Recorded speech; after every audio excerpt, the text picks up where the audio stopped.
Hello, good morning students. आज हम करेंगे class 5th chapter decimals chapter में हम सीखेंगे कि division of a decimal number, हम एक डेसिमल नंबर की डिवीजन कैसे करते हैं। ठीक है, अब ये देखिए बच्चों, हमारे पास एक क्वेश्चन है 7.5 डिवाइड बाय 5। आपको क्या करना है, 7.5 को डिवाइड करना है 5 के साथ। तो कैसे करोगे आप, ये देखिए यहां लिख लेंगे हम 7.5 और किससे डिवाइड करना है, 5 के साथ। अब आप एक बार के लिए डेसिमल को भूल जाइए, जिस तरीके की से हमने मल्टीप्लिकेशन की थी ना, हम वैसे ही क्या करेंगे, अब डिवीजन करेंगे। आप डेसिमल को भूल जाइए, पहले नॉर्मल जैसे कि डिवाइड करते हैं वैसे ही डिवाइड करिए। फर्स्ट नंबर देखते हैं 7, तो 5 पे कितने पे गया, 1 पे। 5 1 जा 5, 7 में से 5 गया 2, ऊपर से क्या जाएगा 5, कितना बन गया 25। अब 5 की टेबल में 25, 5 पे 25, ये 5 5 जा 25, रिमाइंडर 0। डिवीजन हो गई हमारी, यहां तक हमारा क्वेश्चन हो गया अब नॉर्मल सोल्व। लेकिन अब बात आती है कि डेसिमल कैसे लगाएंगे। देखिए मल्टीप्लिकेशन के केस में हमने क्या किया था कि इसके और इसके डेसिमल, यानी कि इन दोनों नंबरों के डेसिमल के बाद वाले डिजिट्स को हमने क्या कर लिया था, प्लस कर लिया था। लेकिन डिवीजन में हम क्या करते हैं, दोनों के बाद वाले नंबरों के डिजिट्स को हम क्या कर लेते हैं, माइनस कर लेते हैं। नंबर ऑफ डिजिट्स को क्या कर लेते हैं, माइनस कर लेते हैं। समझ में आया। मल्टीप्लिकेशन में हम प्लस करते हैं एंड डिवीजन में क्या करते हैं, माइनस करते हैं। नॉर्मल सबसे पहले तो ये देखिए, इस क्वेश्चन में 7.5 यहाँ पर तो डेसिमल है, बट यहाँ पे तो कोई डेसिमल है ही नहीं। जिसमें सिर्फ एक ही नंबर में डेसिमल है, उसमें तो कोई माइनस करने वाली बात आएगी भी नहीं। सीधा ही डेसिमल के बाद कितने डिजिट्स हैं, 1। डेसिमल के बाद कितने डिजिट्स हैं, 1 ना। तो यहाँ पर भी 15, यहाँ से पीछे से काउंट करने लगेंगे और एक डिजिट के आगे क्या लगा देंगे, डेसिमल। तो यहाँ लग जाएगा डेसिमल। तो हमारा आंसर कितना आ जाएगा, 1.5। क्या आ जाएगा, 1.5। क्लियर है बच्चों, समझ में आया। अब देखिए दूसरा क्वेश्चन, ध्यान रखना, अगर एक ही नंबर में डेसिमल है ना, तो सीधा ही बस डेसिमल के बाद जितने डिजिट्स होते हैं उतने डिजिट्स काउंट करके इस तरफ से आंसर जो हमारा आया है ना, उसमें पीछे से काउंट करके हम वंस प्लेस से काउंट करते हैं। ठीक है बच्चों, और वहां से काउंट करके उतने ही डिजिट्स के बाद क्या लगा देते हैं, डेसिमल। अब देखिए एक क्वेश्चन और, जिसमें दोनों ही नंबरों में क्या हो, डेसिमल हो। इसको हमें डिवाइड करना है इससे। 144.12 को हमें डिवाइड करना है 1.2 से। तो चलिए करिए, 144.12 1.2।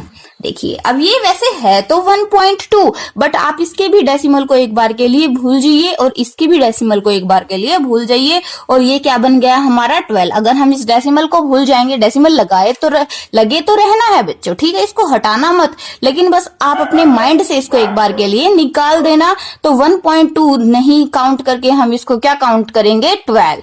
ठीक है, इसको क्या काउंट करेंगे, 12। तो हमें 12 से डिवाइड करना है। समझ में आ गया, किससे डिवाइड करना है, 12 से। तो ये देखिए 14, 12 की टेबल में 1 पे, 12 1 जा 12। डिवीजन आपको सिखाने की जरूरत नहीं है बच्चों, ठीक है। 4 में से 2 गया 2, 1 में से 1 गई 0, ऊपर से क्या आ जाएगा 4। 12 की टेबल में 24, 2 पे 12 2 जा 24, 0 0। ठीक है, अब देखिए ऊपर से क्या आएगा 1। अब 12 की टेबल में 1 तो नहीं, बहुत छोटा हो गया, तो ना जाने की 0। ऐसा ही लगती है ना बच्चों। फिर ऊपर से क्या उतर जाएगा 2, तो 12 की टेबल में 12, 1 पे 12 1 जा 12। ठीक है, क्वेश्चन हमारा सॉल्व। क्या आ गया, ये क्लियर है। अब बात आती है डेसिमल लगाने की, कि डेसिमल कहाँ लगेगा। इस क्वेश्चन में देखिए यहाँ पर डेसिमल के बाद कितने डिजिट्स हैं, 1 2। कितने डिजिट्स हैं, 2। ठीक है, और इसमें डेसिमल के बाद कितने डिजिट्स हैं, 1। समझ में आ गया, इसमें डेसिमल के बाद कितने डिजिट्स हैं, 1। समझ में, ऐसे ही करते थे ना मल्टीप्लिकेशन में भी, बट मल्टीप्लिकेशन में फिर हम इन दोनों को क्या कर लेते थे, प्लस कर लेते थे। लेकिन अब हम इन दोनों की क्या करेंगे, माइनस। 2 में से 1 गया 1, कितने बच गए 1। तो हम जो डेसिमल लगाएंगे वो कितने डिजिट्स के बाद लगाएंगे, 1 डिजिट के बाद। तो यहां से काउंट करेंगे 1, तो इसी के आगे क्या लग जाएगा, डेसिमल। तो ये हमारा आंसर आ जाएगा 120.1। समझ में आ गया, इन दोनों की डिवीजन क्या आ गई, ये। इस तरीके से क्या करनी है, आपको डिवीजन करनी है। समझ में आया बच्चों। अब देखिए, अगर मान लो, चलो एक क्वेश्चन और करवा ही देती हूं।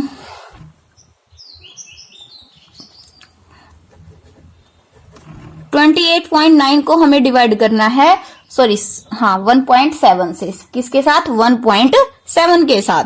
तो कर दीजिए बच्चों 28.9 को 1.7 के साथ, फिर इस डेसिमल को भूल जाइए तो कितना बन गया ये 17, क्या बन गया 17। तो 28 17 के टेबल में 1 पे 17 1 जा 17, 8 में से 7 गया 1, 2 में से 1 गया 1, ऊपर से क्या आ जाएगा 9। अब 17 की टेबल में 119 कितने पे बच्चों 7 पे, कितने पे जाता है 7 पे, तो ये तो क्या आ गया 17, हमारा आंसर कितना आ गया 17। अब बात आती है डेसिमल लगाने की। अब देखिए यहाँ फर्स्ट में देखिए डेसिमल के बाद कितने डिजिट्स हैं 1, ठीक है। सेकंड में डेसिमल के बाद कितने डिजिट्स हैं 1, अब माइनस करेंगे 1 में से 1 गई 0, कुछ बचा नहीं ना, तो डेसिमल कहाँ लगाएंगे, कहीं पर भी नहीं, तो यही हमारा क्या आ जाएगा आंसर। ये चीज ध्यान रखना बच्चों अच्छे से, ठीक है। हमें क्या करना है, दोनों के डेसिमल के बाद वाले नंबरों को डिजिट्स को काउंट करना है और फिर उनको क्या कर देना है सब्ट्रैक्ट, ठीक है। फिर जितने भी डिजिट्स आएंगे, नंबर ऑफ डिजिट्स आएंगे, उन्हीं के बाद हमें क्या लगाना है डेसिमल। क्लियर है। अब देखिए अगर आपको हमने सीखी थी ना कि 10 से 100 से 1000 से मल्टीप्लाई सीधा कैसे करते हैं, उसी तरीके से हम सीखेंगे कि 10 से 100 से 1000 से डिवीजन हम सीधा कैसे करते हैं, ठीक है। अब देखिए डिवीजन के केस में यहां देखिए हमें डिवाइड किससे करना है 100 से, डिवाइड किससे करना है 100 से। सबसे पहले तो ये नंबर लिख लीजिए अपना जो था, ठीक है। अब डिवीजन के केस, मल्टीप्लाई के केस में तो ये 100 था तो 2 जीरो और लगा देते थे हम पीछे, लेकिन अब हम जीरो नहीं लगाएंगे। हमें क्या करना है, ये 2 डिजिट है ना, जहां पर हमारा डेसिमल लगा हुआ है ना उसकी आगे की तरफ जाना है, समझ में आया, पीछे की तरफ नहीं, उसकी आगे की तरफ जाना है और जितने जीरो हैं उतने ही डिजिट्स काउंट कर लेने हैं और फिर क्या लगा देना है डेसिमल। समझ में आया कि जहां पर भी हमारा डेसिमल लगा हुआ है उसकी आगे की तरफ बच्चों, ठीक है, आगे की तरफ जाना है और जितने भी जीरो हैं जिससे हमें डिवाइड करना है उसमें जितने भी जीरो हैं 10 में 1000 में 100 में जितने भी जीरो हैं उतने ही डिजिट्स के बाद हमें क्या लगाना है डेसिमल लगाना है, बस आपको और इसके अंदर कुछ नहीं करना। अब ये देखिए 2 जीरो है ना और यहाँ पे डेसिमल लगा हुआ है तो आगे एक डिजिट तो ऑलरेडी है ना, एक डिजिट तो ऑलरेडी है बट एक और तो नहीं है, हमें तो 2 डिजिट चाहिए ना, तो हम इसके आगे एक और जीरो लगा देंगे, ठीक है। हम इसके आगे जीरो लगाएंगे डिवाइड के केस में, पीछे नहीं, ठीक है। अब देखिए यहां से जो डेसिमल था वो कहां चला जाएगा 1 2, तो यहां आ जाएगा, समझ में आया, कहां आ जाएगा यहां। अब डेसिमल के आगे कुछ भी नंबर नहीं है तो हम क्या लगा सकते हैं 0, तो 0.0676 ये आ जाएगा हमारा आंसर। समझ में आया। और अगर यहाँ पे 1000 होता तो कितने डिजिट्स चलते 3 डिजिट, तो एक तो ऑलरेडी था तो यहाँ जीरो और कितनी लगती बच्चों 2 जीरो, यहाँ और कितनी जीरो लगा देते आप 2 जीरो। तो अब यहाँ से जो डेसिमल था 1 2 3 यहाँ लग जाएगा और एक जीरो और इसके आगे लग जाएगी। ये किस केस में होता, अगर हम 1000 से डिवाइड करते। क्लियर है। इस तरीके से आपको डिवीजन करनी है। और अगर फिर भी कोई क्वेश्चन नहीं आते हैं बच्चों तो कमेंट बॉक्स में कमेंट कर देना और आई होप कि आपके सारे क्वेश्चन निकल जाते होंगे। एंड प्लीज सब्सक्राइब करो हमारे चैनल को और आप हमारी वीडियो देखते हो उसके लिए आपका बहुत बहुत धन्यवाद।